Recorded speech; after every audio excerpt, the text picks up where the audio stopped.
Everything I ate in Antigua, day 1. Today, I made the mistake of bragging about my spice tolerance and it really came back to bite me, but we'll get to that later. When I woke up this morning, I was so excited to have a leisurely breakfast with a view. Our breakfast took a while to come, so I had approximately 2.5 minutes to finish this omelette before our transfer arrived. The omelette was sadly very overcooked, but I was just happy to have something in my stomach before we headed off. We headed over to Stingray City, which is one of the most popular things to do here in Antigua. We took a 10-minute boat ride to a pontoon in the middle of the ocean and oh my goodness, I was blown away. Swimming around in the perfectly turquoise waters was hundreds of stingrays. They are such magnificent creatures and I got so many stingray cuddles. When we got back to land, they started serving out the rum punch and yes, it was only 10:30 a.m. by this time. That rum punch was so dangerously strong, honestly.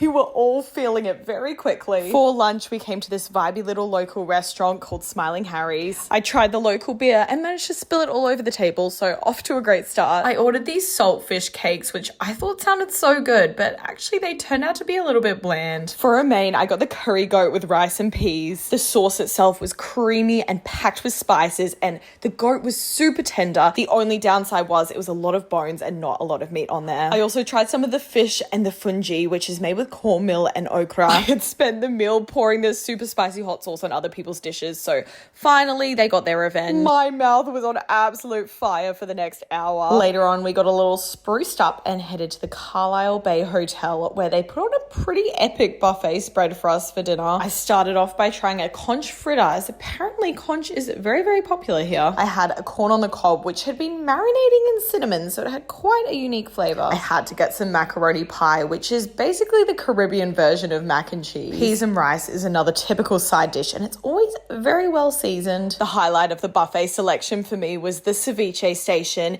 This was just so fresh, light, and tangy. I also really enjoyed the grilled prawn skewer. All the prawns here are just so plump and juicy. For dessert, I got a selection of nice fresh fruit and this pineapple cake. The cake was infused with rum flavor, which was fun, but unfortunately, it was very dry. Here's everything I ate in Antigua, day 2. Today concluded with the most mysterious champagne delivery, but let's get back to how it started. I genuinely do not know what I was thinking when I signed up for a 6 a.m. hike. But I'm glad I did because my stupid jet lag body woke me up at 4:45 anyway. The hike started at Shirley Heights, which has got to be one of the most stunning places on the island. Halfway down, we saw all these cactus with little pink fruits on them, which our guide said were edible. So I tried one and look, on the inside, it looks like a little dragon fruit. Eventually, we made it down to Galleon Beach, and at this point, it was so hot and I just wanted to jump in that water. I was also very hungry, so priorities, we headed to breakfast. I really wanted to try the local breakfast, but we got taken to a Spanish restaurant instead. I got a big bowl of fruit salad because all the fruit here is just so good. And then I just had some sourdough with butter and marmalade because got to get those carbs in. Just as we were about to leave, the chef brought us out this tasting plate of tapas. This was such a sweet gesture, but we just finished breakfast, so I just tried a little bite of everything and then took the rest back to my hotel. As if I hadn't already been given enough food, we then stopped by the Big Banana to get some lunch. I got Pepperpot, which is the national dish of Antigua. The stew is made from a bunch of different vegetables like eggplant, okra, and spinach. This one also contained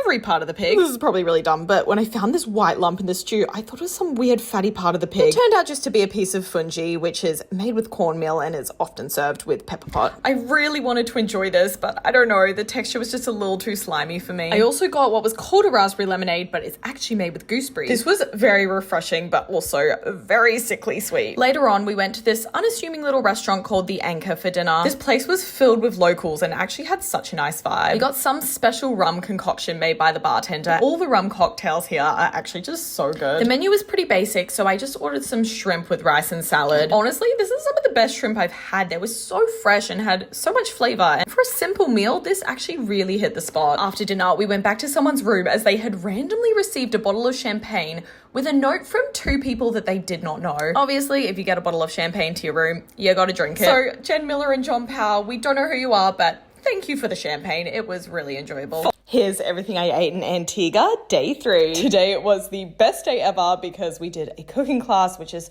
just one of my favorite things to do when I'm in a new country. But first, breakfast, starting with this nice little fruit platter. And I didn't really know what I felt like, so I just ordered a bunch of sides. I got a hash brown, some plantains, some eggs, and some mushrooms. Then we headed over to do our cooking class, and it was actually in someone's home, which I really think adds to the whole experience. On arrival, we got some passion fruit juice, which was super refreshing. Then we got to work making the marinade for jerk chicken, which is something something surprisingly I have never tried before. Admittedly, I let everyone else do the rubbing of the marinade on the chicken because raw chicken still freaks me out a bit. Next, I got to work making the crust for the coconut custard tarts that we were having for dessert, which sounds so good. Then we sliced up some plantain to make some plantain chips. We chopped up some pineapple, onions, and peppers for this little salsa number. This is where things took a turn.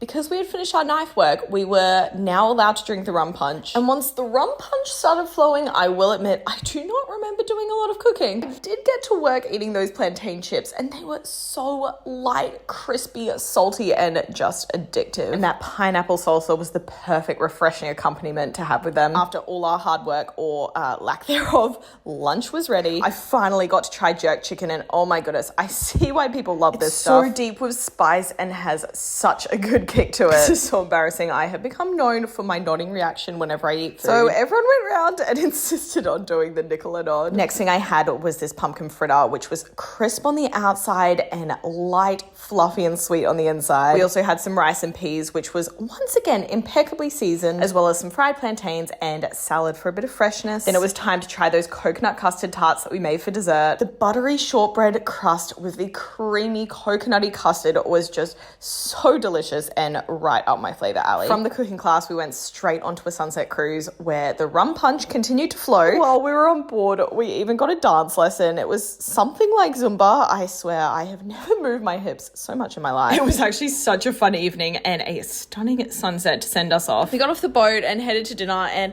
I still wasn't super hungry at this stage, to be honest, so I just got a tuna salad, and you know what? It didn't look cute, but it did actually hit the spot. Here's everything I ate in Antigua, day 4. Guys, I know I said yesterday with the cooking class was the best day ever, but I've changed my mind.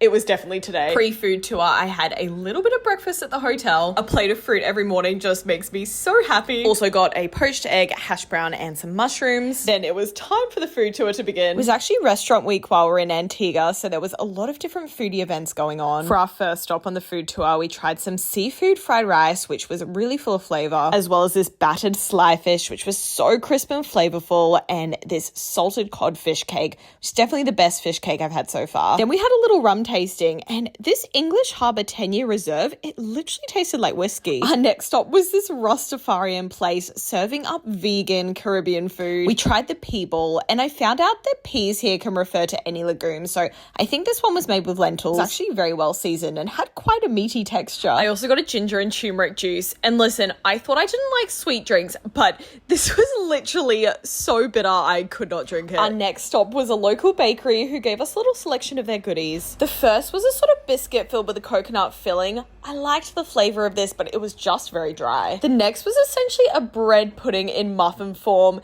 This was so dense, packed with spices, and I really enjoyed it. Finally, we had bread and cheese. This is quite literally a sweetened spice bun with a slice of cheese in it. It was giving hot cross bun vibes and was weirdly delicious. I thought we were just going to be getting a little taster at each place, but the next place served us a full-blown meal. This was red snapper in a coconut curry sauce, and honestly, this is the best fish I had on this trip. Our last stop on our food tour was very randomly a stadium that doubles as a place that people come for food. We tried fungee and saltfish, which is another very typical dish. That saltfish was so satisfyingly savory, and it works so well with the fungee, which is very similar to polenta. Also tried Ducana, which is made with sweet potato and is one of those weird kind of sweet savory hybrids. Even put on a little show as we finish off the food tour with some ice cream. This was homemade mango and coconut gelato, and honestly, it's some of the best ice cream I've had in a long time. That evening, it was time for our closing party, which was just casually on a private island. We're instantly greeted with bubbles and the most spectacular sunset. It was one of those moments that just felt so surreal and magical, and I just feel so lucky that I get to have these experiences as part of my job. I absolutely should not have had more space for food, but there was a buffet and I couldn't resist. I got some macaroni pie, which is weirdly popular here in the Caribbean, as well as some salad and a singular rib, which was actually very delicious. There was more entertainment and dancing, and honestly, it was just such a fun night. When we got back to the mainland, we headed to this convenience store / bar. We sat there for about 4 hours having a very merry time. By 2 a.m, I was ravenous again, so I got this prawn kebab, which was honestly just so glorious. And that was it.